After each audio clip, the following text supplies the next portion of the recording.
Good afternoon, everyone, and thank you for joining this webinar segment, Access to Capital. My name is Clarence Snuggs, and I have the distinct pleasure to serve as the Chief Operating Officer for Baltimore Community Lending, a Treasury Department certified community development financing institution with 30+ years of providing flexible financing options to Baltimore's entrepreneurs and communities. I'd like to thank Dr. Ron Williams and his team at the Center for Strategic Entrepreneurship at Coppin State University for this opportunity to share with you my thoughts about our topic for today, access to capital. My goal for the time that we have today is to talk about the challenges and opportunities small businesses face gaining access to capital to support their businesses and the impact on the growth and profitability of businesses operated by people of color. I hope at the end of this webinar, you are familiar with some of the structural and systemic barriers small firms face, but also let's try to identify new and stronger pathways that small firms can use to stabilize, to grow, and to thrive. Before we start to better understand the challenges and opportunities, let's go over a few important terms for background's sake. First, I mentioned earlier the term Community Development Financing Institution, or CDFI. These organizations trace their roots back to the late 1800s and to the early 1900s, where various ethnic communities sought self-help solutions because traditional financial institutions ignored or abandoned them. Much later, the Treasury created the CDFI Fund. This was in 1994. CRA was revised in 1995. Foundations, corporations, and even banks started supporting community development financing institutions based on their success over time. The key to CDFIs is that they are mission-driven, not stockholder value-driven. And CDFIs come in various flavors, if you will. Community development banks, community development loan funds, community development credit unions, micro enterprise funds, community development corporations, based lenders and investors, and community development venture funds. And the key here is they seek a double bottom line. What does that mean? They look for economic gain and the contribution that they can make to the local community. Again, they're mission-driven, not stockholder value-driven. Now here comes a shameless plug.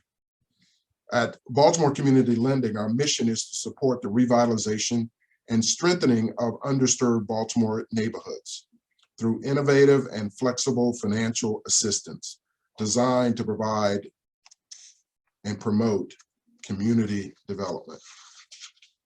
So let's go into our definitions further. Capital, money or resources needed to open, operate, and profit. Let's dig a little deeper.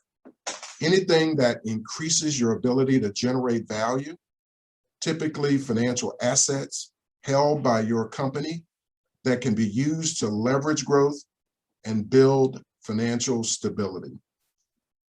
And there are a lot of different sources of capital. Small businesses, especially minority businesses, start off self-funding with equity. Personal savings, credit cards, retain earnings from their business enterprise. And then there's something that I call the 3 Fs, friends, family, and fools. These are the folks that believe in you without any hard evidence, and they invest in your vision, your dream. Then there are traditional financing sources, here commercial banks, which issue debt, and alternative sources, and there are a number of those. There are CDFIs, as I mentioned. Fintechs, which is financial technology companies, online business enterprises. Community banks, credit unions, government loans, crowdfunding, securities, and even bonds. A lot of different options. We can't forget the Small Business Administration and state and local economic and rural agencies that provide support and guarantee loans to small firms through third-party agencies and organizations. Let's keep this simple. If you borrow money, it's called debt. If you sell stock, it's called equity financing. And when you talk about traditional loans, when we talk about traditional loans, we're talking about loans from a bank when we talk about traditional loans. I'll be citing data from a host of reports and white papers and articles and surveys for my talking points on access to capital. So I'm going to go ahead and give you some of those reference points up front. The first is an article titled "Black Small Businesses Own Credit Concerns Didn't Fade with the Pandemic." Analysis of the Federal Reserve's Small Business Credit Survey report on firms owned by people of color. This was in 2021. The landmark 1992 Boston Federal Reserve study. If you haven't seen that, you need to get that. That gives a lot of background. It sets the stage for a lot of policy that's been set, policies and procedures that have been set. This is the landmark 1992 Boston Federal Reserve study. And its companion a little later on was the 2017 Chicago Federal Reserve study that addressed Black wealth disparity. And then we have small businesses that need access to capital to power recovery. This was written by Adam Millsap. This is published by an organization called Stand Together. This is a Charles Koch Institute organization. Various articles and reports taken from the Small Business Administration's website, a good source of information for background. And this particular one came from, some of these came from the Office of Capital Access Resources at the SBA. So let's get started. Access to capital.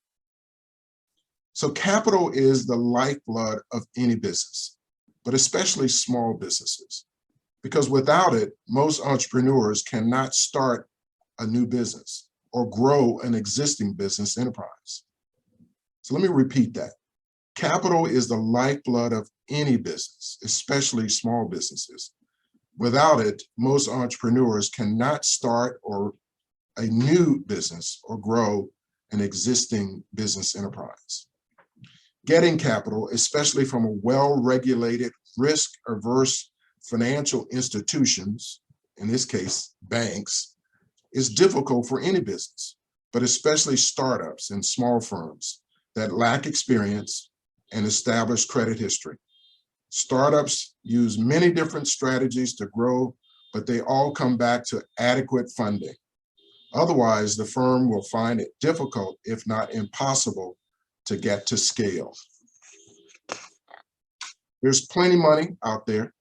What's missing is a lack of connection and relationship between those who need capital and those prepared to offer it.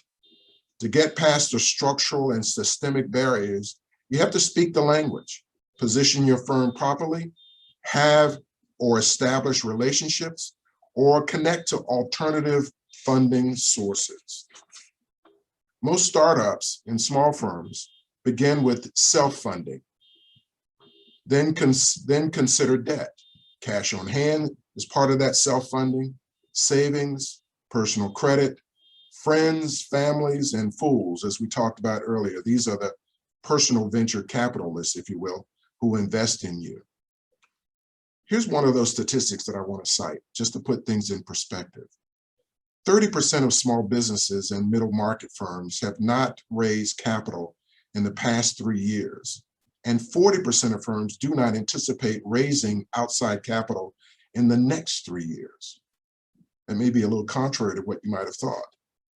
When they do borrow, they tend to go to traditional banks first, driven by strong relationships. Those are the ones that are successful. And then next, there's private equity, then venture capital, and then non-traditional financing sources like the ones that I talked about earlier. A few points to remember. More than 50% of small enterprises failed in their first year. Repeat that. More than 50% of small enterprises fail in their first year. And more than 95% of startups fail in the first 5 years. Why? Lack of market demand for 55% of those that fail. They run out of cash for 29% of those that fail. And then there are those that are not being able to identify the right teammates, getting that talent, that labor, that skilled labor on their team. Now, COVID has drastically changed the operating paradigm for most businesses. Those who can pivot, it's a new word I'm throwing out, may survive, but those who cannot may fail. There's always a challenge in the environment. The question is, are you able to identify it, respond to it, and are you prepared for it when it comes? It could come in the form of a natural disaster. There are macroeconomic factors that take place, like the supply chain problems that we're going through right now. There's recession and even depression at sometimes. And then there's something a little bit local, competition. When one of the big guys moves into your community and gives you competition, did you anticipate that? Are you ready for that? Can you pivot? Can you find a way to make it work? And one of the major tests of relationships and access was one of the major tests of relationship and access was a recent deployment of emergency recovery funds under the Paycheck Protection Program, or PPP as it's become known. Because federal and state government relied on a network of traditional financial institutions, banks, which have traditionally excluded disproportionate numbers of businesses owned by people of color and women, these firms were denied critical support during the pandemic that they needed the most. Here, I believe a greater role by the local CDFIs would have made a big difference in the outcome.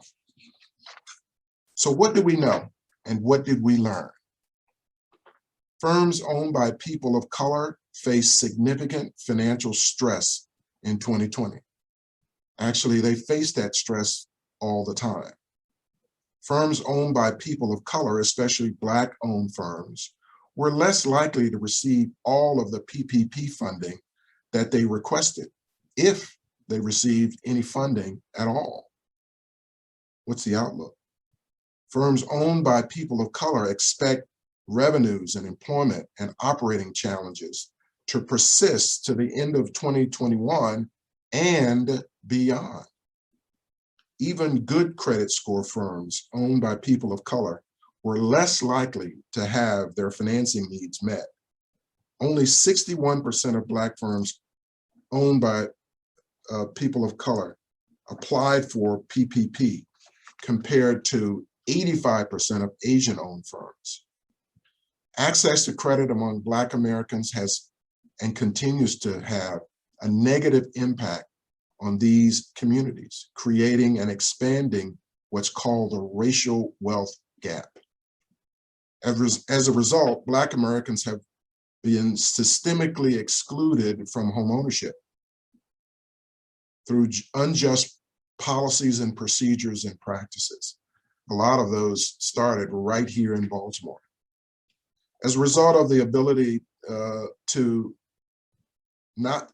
inability to trust traditional financial institutions, those relationships have weakened, driving some to predatory lenders or other opportunists.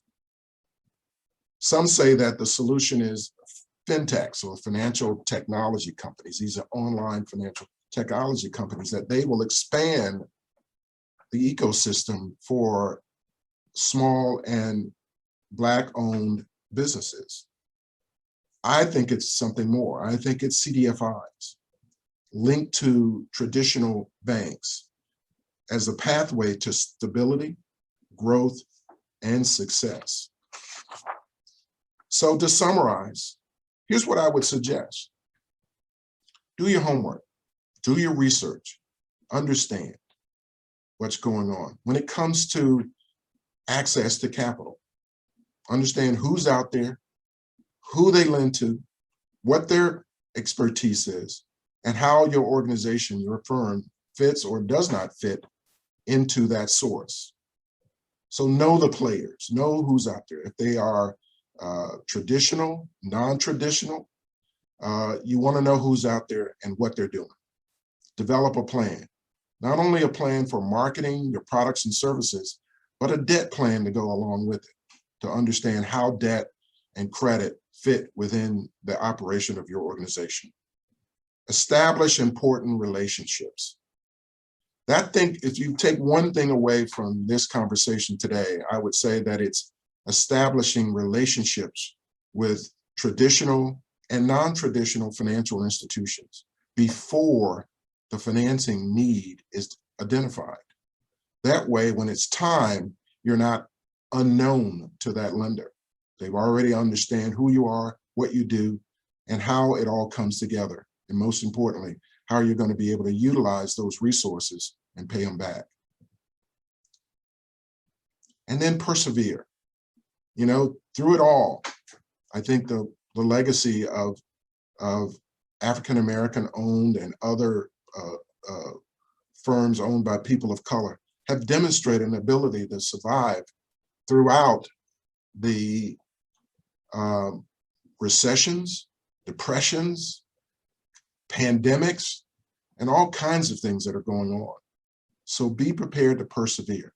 And that means to identify challenges as they see them on the horizon, prepare for them, have a plan of operation, and be prepared to pivot if necessary to be able to survive and grow and thrive. There's access to pathways out there, but the pathways may not be a straight line. If you have questions, call me at Baltimore Community Lending. I'm Clarence Snuggs, and I want to thank you for your time, your ear, and hopefully you have been able to benefit a little bit from this discussion around access to capital. Have a great day.